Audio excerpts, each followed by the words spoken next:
Hi viewers, welcome to our channel. ప్రస్తుతం మనతో పాటు సీనియర్ జర్నలిస్ట్ దామ బాలా సార్ వారితో మాట్లాడదాం.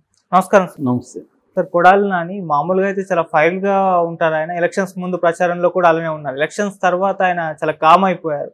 అయితే ఇప్పుడు ఆయనకు సంబంధించిన ఒక న్యూస్ వచ్చింది సార్. ఆయన అస్వస్థతతో బాధపడుతున్నారు, పడిపోయారని చెప్పేసి వార్త వచ్చింది. అసలు ఆయనకి ఏమైంది సార్? కొడాలి నాని నిన్న అక్కడికి వెళ్ళాడు, గుడివాడకి. యాక్చువల్గా వాళ్ళ ఫ్యామిలీతో ఆయన హైదరాబాద్లో ఉన్నాడు, బంధువుల దగ్గర. అయితే ఆయన ఇంకా దగ్గరికి వస్తున్నాయి కదా, ఒకసారి నేను పోయి కేడర్ తనతో మాట్లాడతానని చెప్పి వెళ్ళాడు.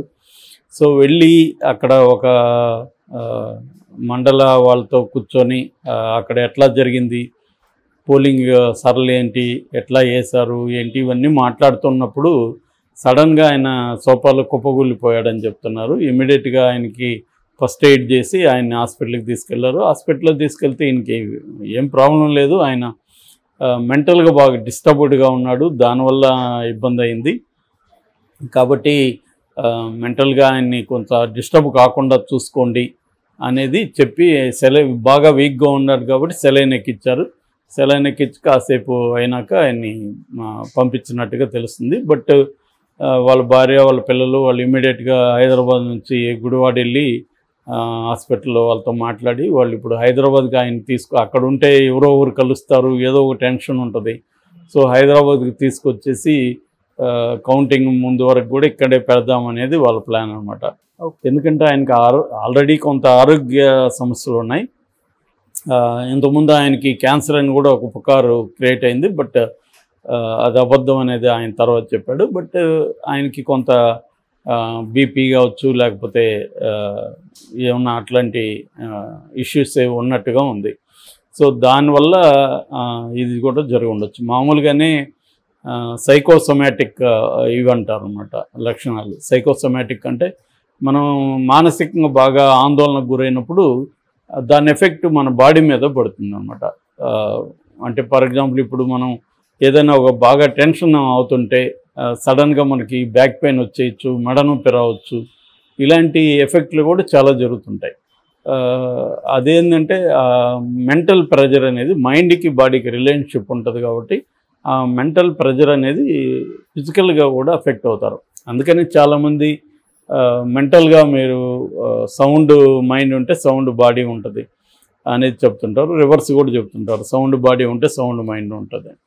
సో ఈ రెండింటికి ఉన్న కొరిలేషన్ అటువంటిది. సో ఈయన ఇప్పుడు బాగా ఆందోళన చెందుతున్నట్టుగా అర్థమవుతుంది. మేబీ చాలామంది ఎమ్మెల్యే అభ్యర్థుల పరిస్థితి ఇదే ఉండొచ్చు. అందుకని చంద్రబాబు లాంటి వాళ్ళు కానీ, జగన్ లాంటి వాళ్ళు కానీ రోజు యోగాను, తర్వాత ఎక్సర్సైజెస్, మెడిటేషన్ ఇవి ఎందుకు చేస్తారంటే ఈ టెన్షన్ని వాళ్ళు ఛానలైజ్ చేసుకోవాలి ఎప్పటికప్పుడు. లేకపోతే ఏమవుతుందంటే ఆ ప్రెజర్ బాడీ మీద పడడం, హెల్త్ మీద పడడం అనేది జరుగుతుంది. చాలామందికి ఇవాళ ఈ సైకోసోమాటిక్ డిసీజెస్ బాగా పెరిగాయని నేను ఆ మధ్యన ఒక బుక్ చదివాను. ఆ బుక్లో మొత్తం డేటా చూసుకున్నప్పుడు విపరీతంగా వరల్డ్ లెవెల్లో సైకోసోమాటిక్ డిసీజెస్ బాగా పెరిగాయని చెప్తున్నారు. మామూలు హాస్పిటల్కి వెళ్తేమో మనల్ని శరీరాన్ని వాడు డీల్ చేస్తాడు కాబట్టి మైండ్ని వాడేం చేయడు. సో ఇట్లాగా అడ్వైజ్ ఇచ్చి ఊరుకుంటారు, నువ్వు టెన్షన్ పడుతున్నాడు, టెన్షన్ తగ్గించుకోండి. అతను తగ్గించుకోలేకే కదా అది వచ్చేది. తగ్గించుకోవాలంటే సైకాట్రిస్ట్ దగ్గరికి, సైకాలజిస్ట్ దగ్గరికి వెళ్ళాలి. అది మనకి ఇంకా ఈ కల్చర్ డెవలప్ కాలేదు.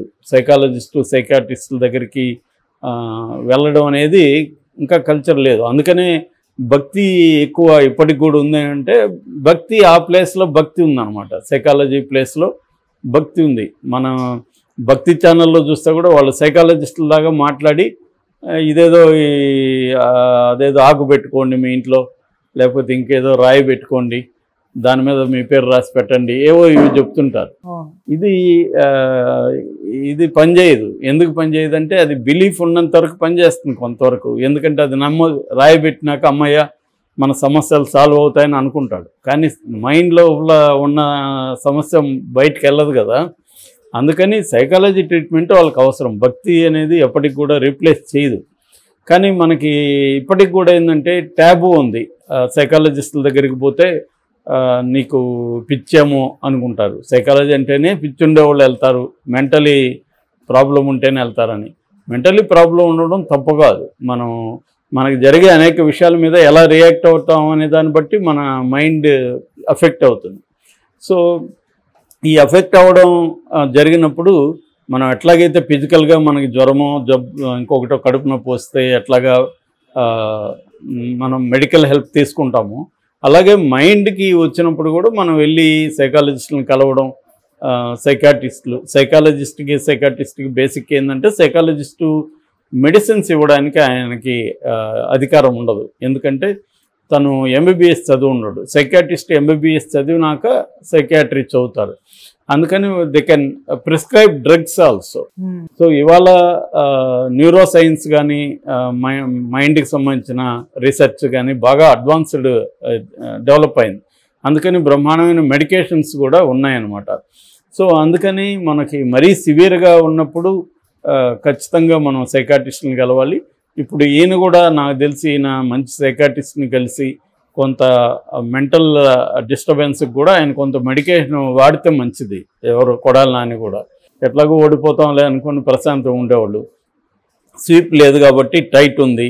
టైట్ ఉన్నప్పుడు ఏమవుతుందంటే డబ్బులు రకరకాల ఫ్యాక్టర్స్ ఇన్ఫ్లుయెన్స్ చేస్తాయి. డబ్బులు పంచారు వీళ్ళు, ఇప్పుడు డబ్బులు పోతుంది. ఓడిపోతే ఆ డబ్బులు వీళ్ళు పెట్టిన 20-30 కోట్లు మినిమం పెడుతున్నారు ఈ మధ్య.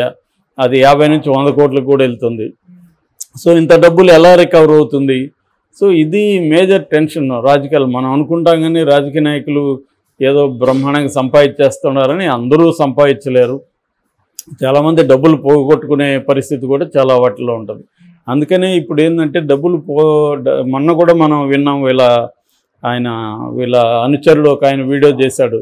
సార్ చాలా చోట్ల డబ్బులు తీసుకొని వాళ్ళు కింది స్థాయిలో పంచలేదు, మధ్యలో తినేశారు, వాళ్ళ మీద మీరు కుక్కలకి ఇచ్చండి అని కుక్కల్ని పంపించండి అని వీళ్ళ తమ్ముడు నాని వాళ్ళ తమ్ముడు చిన్ని అనుకుంటాను ఆయనకి అడ్రస్ చేస్తూ అతను వీడియో చేశాడు.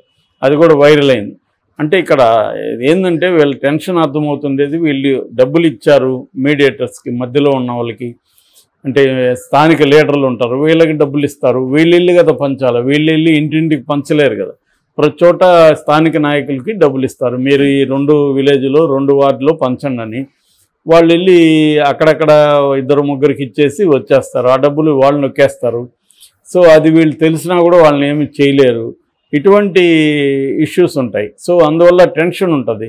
సో ఇప్పుడు వెళ్ళి ఆయన రివ్యూ కూర్చున్నప్పుడు వచ్చి అన్యాయం జరిగిపోయిందన్న అక్కడ ఆ బూత్లో మనకి అంతా మొత్తం తెలుగుదేశానికే పడ్డాయన్నా, మనోళ్ళు డబ్బులు ఇవ్వలేదన్నా, వాళ్ళు కరెక్ట్గా ఇచ్చారు, ఇలాంటివేవో రిపోర్టింగ్ వస్తుంది. దానివల్ల ఈ టెన్షన్ వచ్చేస్తుంది. అటువంటి ఒక ప్రెజర్కి లోనయ్యి ఆయనకి బీపీ రైజ్ అయి ఉంటుంది. ఆ ప్రెజర్లో ఆయన స్పృహ కోల్పోయి ఉంటాడు. ఒక్కోసారి లో బీపీ ఉన్నా కళ్ళు తిరిగి కింద పడిపోతారు, ఒక్కోసారి హై బీపీ వచ్చినా కళ్ళు తిరిగి కింద పడిపోతారు. సో అటువంటి ఫ్లక్చువేషన్స్ ఆయనకి జరుగుండే అవకాశం ఉంది. సో ఇవి అందరికీ ఉంటాయి. దీన్ని ఎవరెవరు ఎలా మేనేజ్ చేస్తారనేది వెరీ ఇంపార్టెంట్. ఇంత గ్యాప్ రావడం కూడా కష్టం మనకి. ఇంత గ్యాప్ రావడానికి ప్రధాన కారణం ఏంటంటే బీజేపీ కావాలని ఇలా డిజైన్ చేసింది. ఎందుకంటే దేశం మొత్తం వాళ్ళు ఇద్దరు తిరగలేరు కాబట్టి. సో తమకు అనుకూలంగా ఉండేట్టుగా ఇంత ఫేజెస్ 7 ఫేజుల్లో పెట్టారనమాట. సో ఇది ఇలాంటి వాళ్ళ కొంప ముంచుతూ ఉంది వాళ్ళు చేసిన పని. ఎందుకంటే ఇన్ని రోజుల్లో టెన్షన్ని భరించడం మామూలు విషయం కాదు కదా. సో అది జరిగినట్టుగా మనకి అర్థమవుతుంది. అదర్వైజ్ ఆయన్ని వాళ్ళ ఫ్యామిలీ వాళ్ళందరూ ఉన్నారు కాబట్టి వాళ్ళైతే చూసుకుంటారు. బట్ దీని నుంచి గ్రహించాల్సింది ఏంటంటే మనం విపరీతంగా టెన్షన్కి ఏదైనా గురవుతూ ఉంటే, యాంగ్జైటీ ఇష్యూస్ ఉంటే సైకాలజిస్ట్ని కలవడం అనేది important. That is the bottom line. Okay sir, thank you so much sir.